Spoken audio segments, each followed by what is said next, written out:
വെള്ളിയാഴ്ച 5 പ്രാവശ്യം നിങ്ങൾ പറയണം. വെള്ളിയാഴ്ച ദിവസം 5 പ്രാവശ്യം നിങ്ങൾക്ക് പറയാൻ കഴിയുമോ? 5 പ്രാവശ്യം നിങ്ങൾ പറഞ്ഞാൽ ഈമാനുള്ള മരണമാ. റബ്ബിനോട് ദുആ ചെയ്യുമല്ലോ, അല്ലാഹുവിനോട് ദുആ ചെയ്യുമല്ലോ, അല്ലാഹുവേ നീ സയ്യിദിന്റെ കൂലി കിട്ടുന്ന മരണം തരണേ അല്ലാഹ്. വെള്ളിയാഴ്ച ദിവസം ആരെങ്കിലും മരിച്ചാ നമ്മൾ പറയുമല്ലോ, എത്ര വലിയ ഭാഗ്യവാനാണ്, എത്ര വലിയ ഭാഗ്യവാനാണ്. നിനക്കും ആ ഭാഗ്യം വേണോ? നിനക്ക് ഈമാനുള്ള ഒരു മരണം വേണോ?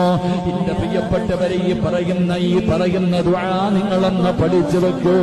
ഇലാഹി ലസ്തു ലിൽഫിർദൗസി അഹിലാ വലാ അഖ്വാ അലാ നാരിൽ ജഹീമി